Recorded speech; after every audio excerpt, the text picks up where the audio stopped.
and that was my second visit to Haiti. Uh, the second time the first time I only spent, we left Dominican Republic on Friday by bus, and we arrived, of course, the same day, a few hours later. And so we were supposed to stay until Tuesday or Monday, I believe, but my friends, they cut their trip short. They returned back to Dominican Republic on Sunday, but I told them, hey, this is home. My intention was to be here until Monday or Tuesday, and I intended to finish, the time that I planned to come here. So you guys can go and I'll meet you over there. And that's basically what I did. The excuse was the language barrier, which I didn't think it was because I speak Creole, I speak French, and I speak English. So I was there, in order to translate for them. So that couldn't be the issue. And but anyway, the second time, like I said, I went for the music video, and I ended up spending only a week. So yes, it's sad to see the condition in which the country has become. What did you see when you were in Haiti with during the election? We went for the election. How do you see the election compared to United States? Do you think it's clean or dirty? Again, Jonas, it was a clear disappointment to have been in Haiti, the past 2 weeks that we've been there, and to see again after I have visited, for the twice, and then I return. It shows clearly that the country has been taking a step back. You see, it's never going forward. So sometimes one wonders, is there hope for Haiti? Would Haitians that are living in Haiti be conscious enough to know in which state that the country is going backward? And one thing that fascinates me is the fact that I've seen how often Haitians like to brag about they're the first black republic who has had their independence. Even though it's factual, it's true. But yet, the other question that follows will be, what have you done with that independence? What have you accomplished as Haitian? I mean, it's saddening, really, to see all they do is mostly talk but less action.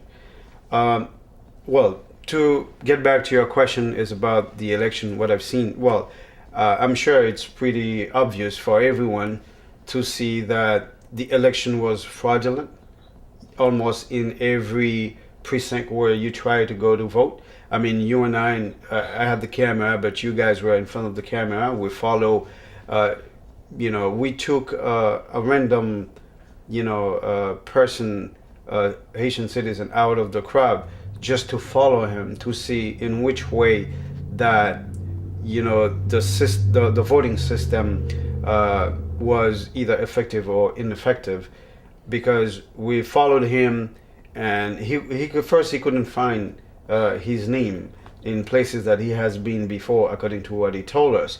And I believe that's what caught the David's attention, so we can pick him and followed him. And this other lady who had a similar problem was the one who referred to this white lady, this Haitian lady who was helping people in order to get, their name and where they're supposed to be going in order to vote. So we followed that individual, but we ended up going in 3 different places before he actually find his name. So now, mind you, not every Haitian has some kind of educational background, and those who are less fortunate, who are not able to read, who can't read. So imagine how much of a hard time it will be for them in order to be going in different places trying to find their name. I mean, they will get discouraged pretty easily. Right. And I'm sure that's probably with that intention that the CEP and or the Preval administration, they have set this election up in that manner, so that because they know they are people. Yeah. They know it will be very hard and difficult. And the other thing I found that is very intriguing is the fact that um, why putting the list with names of people outside on the wall if they already have an electoral card? Yes. I believe that the list should have been inside at the offices where they're supposed to be voting. So once you come in, it will be similar to United States, Yes. you know, in order to stay within the line of your question. When you go, you present your card to the people, and then they will look at your name, and then they will go through their list, you know, right at their desk, in order to see if your name is there. And then once they find a name, they'll check it, and then they will present you with, you know, the built-in. And they're not supposed to be asking you who you're voting for, because I remember you had mentioned that while we were there, like, why are you asking people, you know, who they're voting for? This is supposed to be personal, and it's illegal. And as you can see, that's what happened. The international news media mentioned before, and they said to American Haitians here, they said the election was well done, and they forgot that the election wasn't well done. After they finished, they said that the election was well done, and I started to think there were a little sketchy thing behind it, because I don't believe Préval and Juscelestin would be for. It has to be somebody behind Préval to do these things. After, when I found out CNN say it was well done, all those news media was saying well done, and it started to make me think what's going on. And then the Haitians over here didn't know what's going on. They kept calling me, Facebook me, and said, "Hey, Jonas, what's going on? What's going on?" They said it was well done. Was it true? Well, how can that be possible? And with what audacity that one will say that this election was well done? I mean, we have seen it. There were international media there, and okay, you have people going left and right. They couldn't find their names, you know, and places that they have voted before. They went to those places and they still couldn't find their name. So when I'm talking about, it was like the vast majority. So it seemed that couldn't find their names, you know, in every precinct that they went. And even if they had made change, they should have informed the people way in advance. And then I don't think also too the country was in that state after the January 12th, you know, to have all its you know, system in place in order to have contact with the people, informing them of, you know, any new changes. They should have left those places, or I don't know, find a way. But they didn't make it that possible. And then you have places too where they have vandalized, you know, the ballots. Okay, they were all over the place on the floor. How are you gonna say that, you know, the election was a success when clearly it wasn't? And then according to CEP, when they gave the press conference, and they too have they had that same audacity by saying that the election was a success, just because they said out of 1,500 offices, you know, precinct, and then only 56 were affected. And if only 56 were affected, they considered that as a success. But they forgot to also mention that so many people didn't even have a chance to go vote because there wasn't enough time. Especially, I mean, it was like almost 3 o'clock, and you still had people in line waiting to vote. So it doesn't happen like that in the United States. I just want to point out too, when I asked that person, I said, "Where's your name?" He said, "My name is not there, but my sister's name is there, and she died during the earthquake." And then that's the reason why when I came to CEP and I asked that the question, why dead people are voting. Yeah. And they mentioned when we went there and he saw his sister's check off.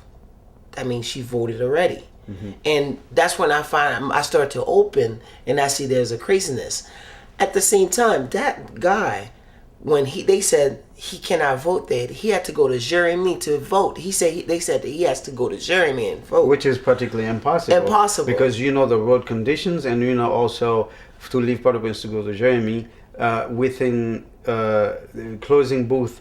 The booth closing at 4 o'clock. So, and over here in the United States, it's closing at 8 o'clock, I think. Yeah. So that give ample time for people to really move about and do their things. But it wasn't like that. And like I said, they designed this thing, you know, in a way for it to fail, because the incumbent administration has already had its own people that they want to be the next president of, you know, Haiti. And it really shows that they spend millions of dollars for fraud. They didn't spend millions of dollars for election. Exactly. Like, that's a good point. And the other thing that also caught my attention is the fact that, you know, you could see Gilles Celestin poster, I'm saying giant poster on billboard almost, you know, throughout the entire country. And you know that costs a lot of money. Yes. So therefore, you have the people under the tent can barely have water, okay, which is basic necessity, and they are located right across from the police station in Pétionville. So money is being spent lavishly in order to do a fraudulent elections, which they already knew that's how it's going to happen. But yet the people are in need of the basic needs, and they're right at the tent and they can't even get it. And you see that, you remember we interview a few people under the tent. And the funny thing is, like, I have also seen on the internet through other media source how they caught a guy, you know, it's on camera with a few built-ins in his hands, and then like trying to stuff them into the box. So basically he's voting more than one time. So, and then it's also fascinating to see that little ink that they put in your hand. I'm sure like within 6 a.m. and 4 p.m. if you want to go and really wash your hands and then come back with another name or whatever, or maybe I don't know, but somehow, you know, it wasn't done right. And from what we could also see among all the candidates, we could see that Michel Martelly was the most popular. He was, because the proof is in our camera. When Gilles Celestin came to vote, you should see the crowd was booting him outside, and they were also chanting "Voyez-l'aller," meaning like send him away. But it was a totally different reaction from Michel. When Michel came, the whole crowd was chanting, and then basically it's like claiming him. They were saying it's not money, but it's volunteer. Exactly. So it was kind of backfire to Gilles Celestin. I wanted the people to know that we interviewed some people when we were going to the airport. We're not going to mention name. They even mentioned that we work for him, for Gilles Celestin, to make the money. But the person that we're voting for is Michel Martelly.